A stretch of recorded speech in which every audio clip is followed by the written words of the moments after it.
We've got an exciting interview lined up here for you today discussing global wealth migration trends, global capital flows and investment behaviour, and the UK private credit landscape. My name is Garett from the Shojin team, and I'm joined by Rhidian and Fawkes-Williams from the private clients team of Henley Partners, Stuart Wakeling, managing partner of UK and Africa for Henley Partners, and Jatin Ondhia, co-founder and CEO of Shojin. So we're going to start with global wealth migration trends. Stuart, I'll ask you the first question, but before I get going, I'll start with a quote. So capital goes where it's welcome and stays where it's well treated, a trend which is becoming more and more relevant as more millionaires seem to migrate around the world. So Henley Partners has just released their global wealth migration report. Do you mind telling us a bit about that? So who is moving, where are they going, and why are they moving? Yes, it's a similar story to last year in terms of the bad news for the UK. This year we're predicting 16,500 millionaires, billionaires to leave the UK shores at some stage during 2025.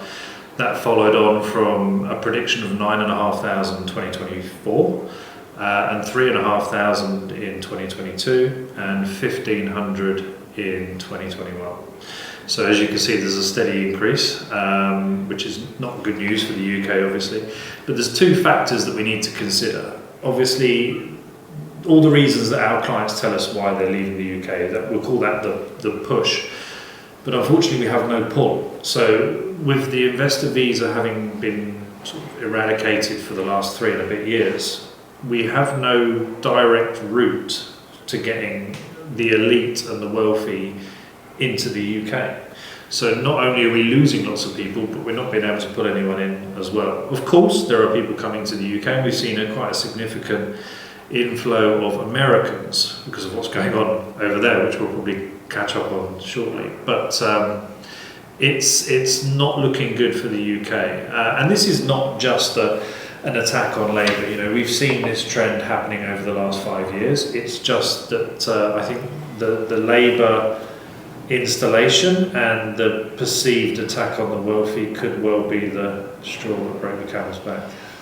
Yeah, and obviously, Rhidian, you're talking with your global clients. Obviously, we're based here in the UK.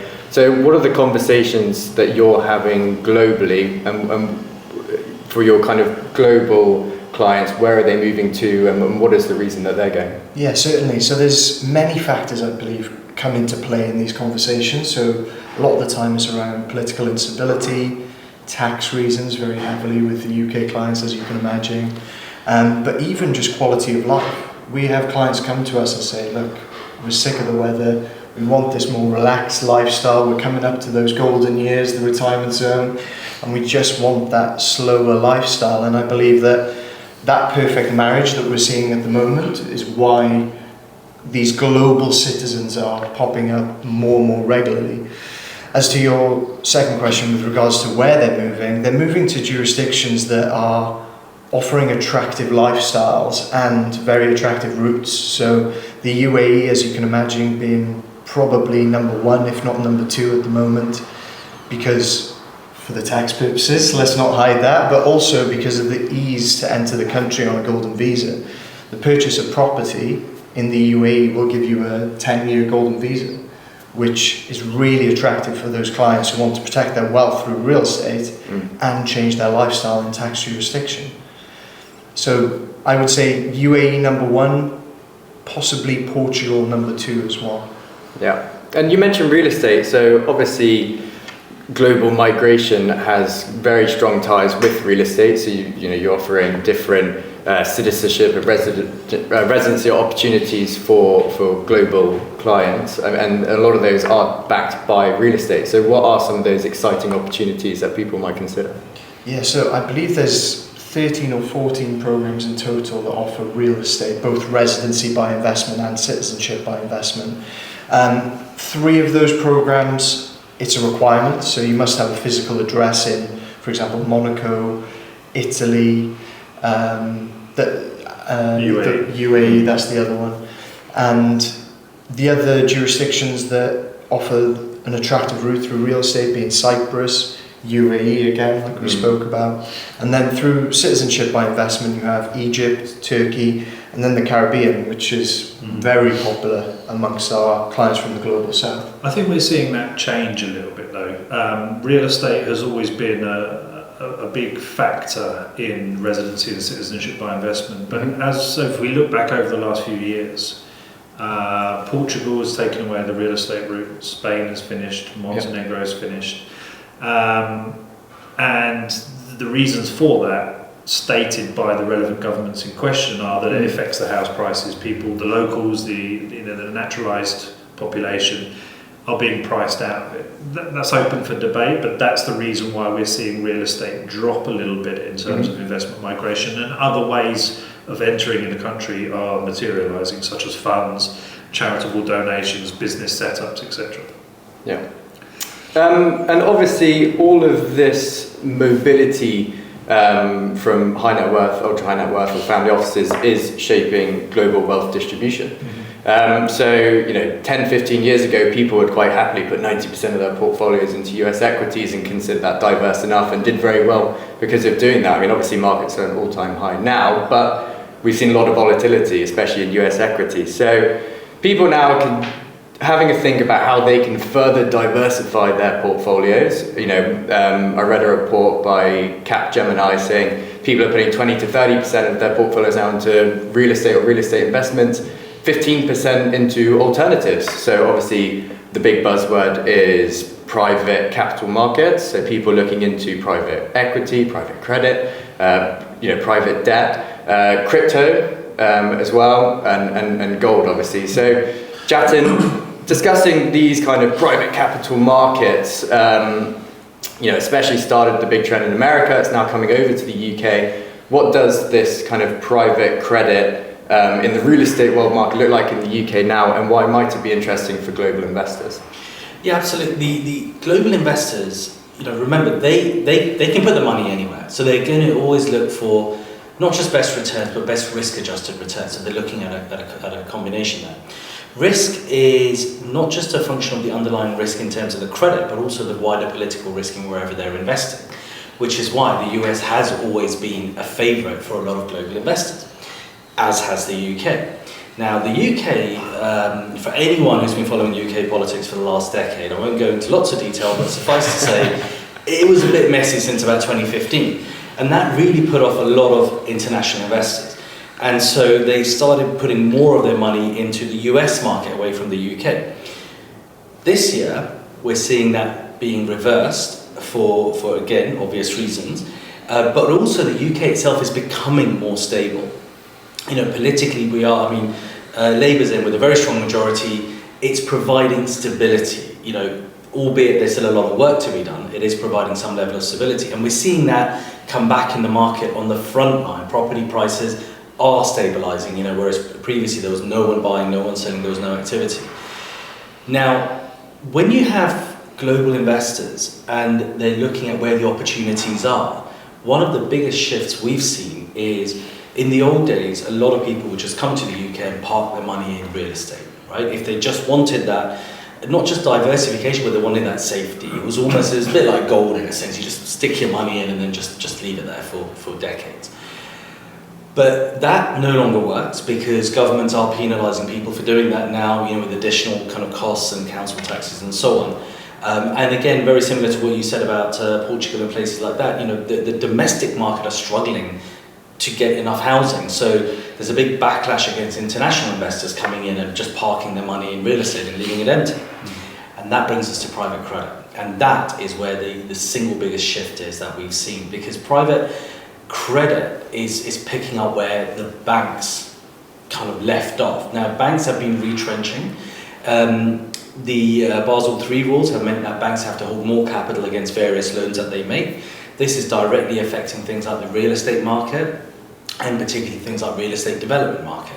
So where the banks pull back, this is where wealthy people generally look at it and say, okay, well, there's an opportunity. Because if the banks are pulling back, the wealthy will step in and say, okay, well, I can make a private loan on this particular project. In the old days, they would look at it and say, somebody would come to them and say, there's a great project here, you can earn a great return, and it might be a family office. They would invest their money in that, and then they would get either a share of the profit or a fixed return, which is far superior to what you're getting in mainstream markets. So we've seen a significant growth in interest in investing into that space. Also, remember, when people invest in mainstream markets like equities, you're basically not going to get outsized returns. You're going to move with the market as a whole. Why? Because information is very, very widely distributed, and that's the whole point of mainstream public markets. So wealthy individuals have always, throughout history, made money in private markets where you can make outsized returns because of the inefficiencies. There's no broad availability of capital there. All we're seeing now is a bigger shift towards that because people are becoming more and more aware of the opportunities there. So that's what we're seeing on the front line. And Stuart, are you seeing any changes as well? So obviously people are becoming more global, and it might be, as a reason to be able to diversify their global portfolios. So obviously where they reside makes a big difference to how they might be able to invest globally. Yeah, I mean, when you think we look after a vast majority of our clients historically have been from Africa. So let's put it into perspective. A Nigerian client who's made their money legitimately, passed all the relevant due diligence tests, they can embark on a citizenship or a residency that genuinely can change their life. As an example, Mr. Nigeria can travel to 45 countries without the need for a visa. That's it. The vast majority of them in Africa. So his business potential, his investment potential, his mobility potential is completely and utterly limited. He can invest in another country, such as the Caribbean, which we've seen quite a significant amount of interest from the African nations there. Suddenly they've got visa-free travel to 150 odd countries on average, and opens up the world for them and business opportunities. In terms of other changes, so we were always historically dealing with the uber wealthy. That's very much changed, and that's probably down to the fact that the programs are becoming more and more available to them. We're seeing more programs opening up. We're seeing the rules and regulations of those programs become slightly more obtainable. I'll give you a prime example. I had a friend of mine who sold his house in Kent purely so that he started to earn a bit more money, shipped himself off to Dubai, bought a 400,000, it's 2 million dirhams, so roughly 400,000 pounds worth of real estate. And he sat out there and he now suddenly doesn't give 45-50% of his income to the government. So we've seen that change as well. We've also seen quite a strong trend of Africans also looking to obtain European residencies. Historically, like I mentioned, they were doing a Caribbean citizenship, but now they're even looking at doing both, so that they have that European presence plus that travel tool, which is the Caribbean citizenship. Yeah. Sorry, Stuart, can I just ask a quick question on that? So in the past, like you said, it would have been the ultra wealthy that you would have been assisting. Now that's obviously changing. What is the average kind of net worth, if you like, of the individuals you're working with now? I don't know the exact figures, but if I was to look at my clients over the years, I've been here almost 9 years, if I was to look at the clients I've dealt with, I would say on average 10 million. Okay. Roughly. We have a few people who are literally worth their real estate. They sell that and buy somewhere else. But we've also got guys who are worth tens of billions. It's I would say on average for me personally it would be about 10 million. If you were to take one of my colleagues, Troy, he's probably looking at clients with much higher values. All depends on where they're coming from and what programs they're looking at as well. So if we look at trends, we have multiple high-level millionaires and billionaires from the US looking at European citizenships, European residencies. Why are they looking at those programs? Because they're the most expensive. So they have the ability to afford those programs. Austria is anything up to sort of 9 million euros total cost. Whereas Latvia, you're looking at 50, 60, 70,000 to get a European residency. And lots of Brits are even choosing that now just to claw back their EU status. So it all just depends on where the clients are coming from. You know, my clients historically, I was brought across to Henley to develop the West African market, and I was dealing with Nigerians, Ghanaians, etc. $10 million average, I would suggest. But again, it's jurisdictional led. So we're seeing lots of Brits. You know, last year, sad to say it as a proud Brit, we dealt with more British people last year than any other nationality out of my office. Wow. If you said that to me 6 or 7 years ago, I'd have said you probably needed to have a lie down. Because, you know, as a Brit or an American, you don't need the services of Henley Partners, right? You've got a very good passport. You know, you're respected globally. You've got a great travel tool. You have all the institutions and banking and investment capabilities in your country of origin. Yeah. And then Trump and Labour and the perceived attack on the wealthy in the UK and Brexit, etc. This is all, and COVID as well, it really made people sort of sit up and realise what they are limited by their own single residence or citizenship. And so last year globally it was Americans number 1 and Brits number 2. Oh wow.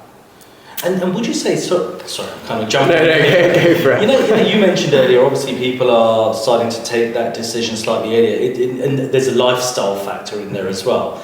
So are people now just accelerating these shifts? So, you know, if they were always thinking, well, you know, when we retire, we'd like to move somewhere nice and sunny and whatever, but now with the attack on the taxation side as well, are they saying, well, we're going to do it at some point, let's just do it now? Is that why? Because the numbers have jumped up massively, haven't they, in the last 12 months? Yeah, certainly. We see a lot of next-gen millionaires exploring this option a lot earlier than our average clients, because they see somewhere like the UAE and they see potential and this attraction for investment and growth opportunities, and they tend to move a lot earlier. And the concern is that the age of our average client is slowly getting younger and younger, because the opportunities are so vast, because a lot of these programs are really swift and efficient. And if you have the money, why not consider a jurisdiction like And I that? think that's a key point as well. So the main driver for the British clients or the non-dom clients, the people who are living in the UK, let's put it that way, the main driver they tell us for wanting another residence or citizenship or a relocation is tax. That's the main driving factor. Or they've got a financial event coming up, or you know, they're worried about selling this business, or they're worried about their kids not getting the most of what he's earned over his many years. And so tax being the main driver, when the youngsters, I mean, we've got some of the team out there at the moment who are literally dealing with 24, 25, 26-year-olds who are earning lots of money, and when people start to earn lots of money, they start to get taxed quite a lot, and then they suddenly go, maybe there's a better option. And that's the concern for the UK, is because Mr. 27-year-old who goes to another jurisdiction to, you know, find himself a more favourable tax regime, he will then have his kids there, and it's another generation of the elite and the wealthy and the entrepreneurial and the business-minded that we're not going to have in this country. So it's not just now, it's the knock-on effect. And as we hear in the press regularly, 1%, the top 1% pay 29% of the tax in the UK. So for every one of those millionaires that leaves, we have to find a hell of a lot more people to pay tax. And just to put that into context, right, about this kind of next gen, obviously you guys speaking to people younger and younger and younger. So over the next 20 to 25 years, there's going to be a 83 trillion transfer of wealth from baby boomers to Gen X and Gen Z. So this is something obviously that everybody has to be considering. And when talking to relationship managers, you know, they're going to be changing their advisors, they're going to be changing the way they invest. So it's about 88% of next gen high net worths are considering alternatives more than their parents were. So what are you guys doing to start with? And then Jatin, I've got a question for you as well, to kind of really align yourselves with these younger, you know, high net worths, and is that a different conversation you're having with them to potentially your slightly older clients? Not really. I mean, so if we look at how we find our business, about if we take it very sort of simple facts. About a third of the business comes through our online presence, about a third of our business comes from our existing clients, and about a third of our business comes from intermediaries. People refer us as banks, law firms, private client world. We can only deal with who we're put in front of, right? Or someone who comes to us. The simple fact is that we're seeing more younger people come to explore what we can offer.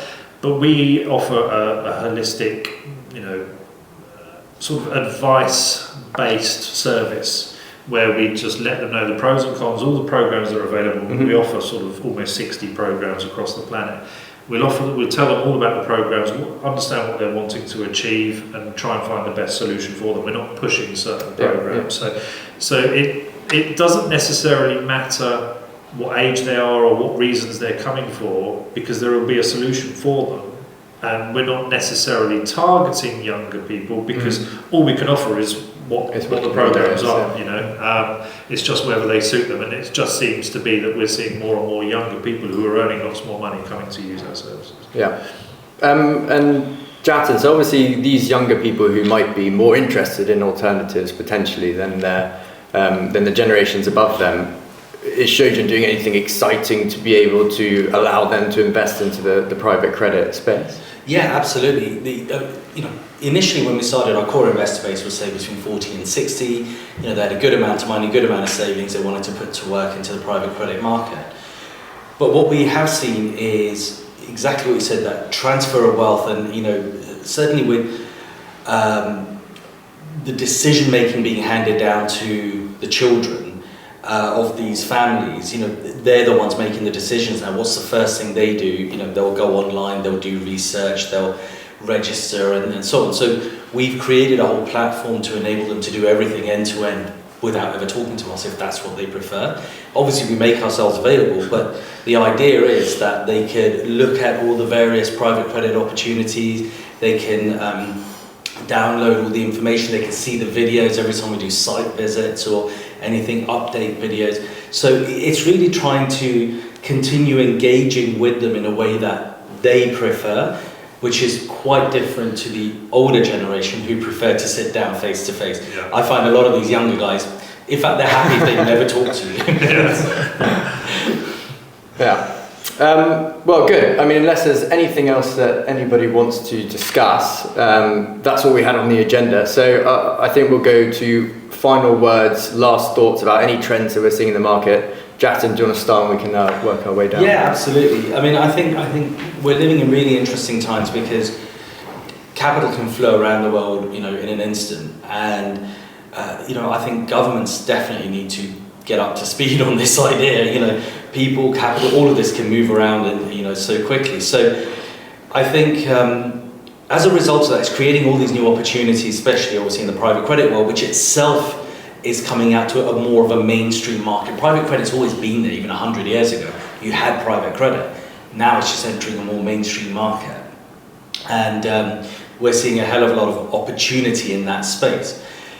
But I think if there's one thing, when your clients, whichever countries they move to, they will still have their preferences for where they invest their funds. Yes, they'll have some money in global funds in different countries, but places like the US and UK have always been kind of up there with the places that they trust and they want to park some money. So that creates a great environment for investment into the private credit market. I think the one thing we've just got to hope, and I don't want to get political here, but I just want to hope is... We're so close. I just hope we don't mess it up. We've, the UK has long been regarded as this kind of strong, stable country, and the last decade, really kind of did not reflect well. But I'm hoping now going forward we'll be a lot more stable and we'll get that crown. So a positive outlook for the UK then? I think so. Well, I think definitely a positive outlook for the UK. I think for a lot of international people, and I speak to a lot of them, it's worse. Whatever we see here, things aren't that bad. It haven't been that bad. But if you're international and you're watching it on the news, we look like a basket case. I think even the people who are leaving don't want to. No, they don't want to. They're just kind of forced from a financial perspective.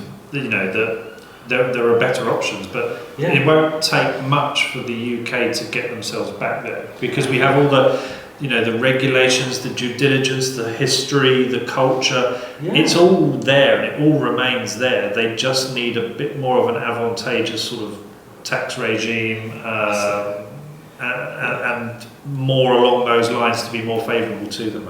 And you've got to stop using the wealthy as a punching bag. It's almost like it makes for great headlines for all the people around the country who look at wealthy people and say, oh, we don't like you because you made lots of money and whatever, and it's almost like they're trying to drag everyone down instead of trying to lift the country. Everyone benefits. We should celebrate that success. 100%. Exactly. So Stuart, next 6 to 12 month trends or predictions that you'll see in the global wealth migration? That's a good question. We have new programs on the pipeline. So obviously we have a government advisory board which help countries sort of design, set up and implement their actual residence and citizenship programs. So we have more in the pipeline, which fingers crossed will come to fruition. We've seen in the UK, in terms of numbers of people applying for programs, we've seen 4 record years on the spin. So fingers crossed that continues, so I can keep paying my bills. The one trend that really fascinates me is if we go back 4 or 5 years, how many clients would actually relocate? People would come to us and use our services, but they would do a Portugal, they'd do a Caribbean, they would do an Austria, they'd do a Cyprus, whatever they're doing. Would they go and relocate? I would say 5-10% of our clients would actually relocate. From 2023 onwards, those numbers are changing. So the vast majority of, especially the British clients that used our services last year, they're relocating. I know that our American office is incredibly busy, probably since November the 5th last year. They're seeing lots of people relocating. So it's actually, people call us relocation specialists. That's not what we are. But we're actually seeing that happening now. And that fascinates me because it had always been a plan B. People come to use Henley services as a plan B, as a what if, as a travel tool, you talked about diversification. There's no banker or wealth manager who'd say, put your 100 million in one bank, in one country, in one product and leave it there. And it's the same really with residences. We keep getting told by our clients, and we're starting to use this now as part of our marketing, to have one residence or citizenship is very limiting, very risky, and we saw that with COVID, and we see it with political instability or conflict or war. Having more than one option or diversification of residences and citizenships is sort of our buzzword at the moment, and we hope that continues. Rhidian, anything to add there? Yeah, just a second on stability. I think clients are seeking investments that don't just offer mobility but stability as well, whether it be investment in real estate in Greece or a venture capital fund in Portugal. Investors just want to know that their money is safe, and the convergence between mobility and investment and stability is now becoming the norm, not the exception. And I think with the addition of the new programs, we're just going to see that trend increase over the years. Good. Well, thank you everybody for your time, obviously much appreciated. If you are interested in talking to Jatin or Stuart or Rhidian, we'll make it very convenient to be able to reach out to them if you are interested in diversifying your global portfolio or investing in a citizenship or resident program. But again, guys, thank you very much. Very interesting, and I hope you guys enjoyed this interview. Thank you.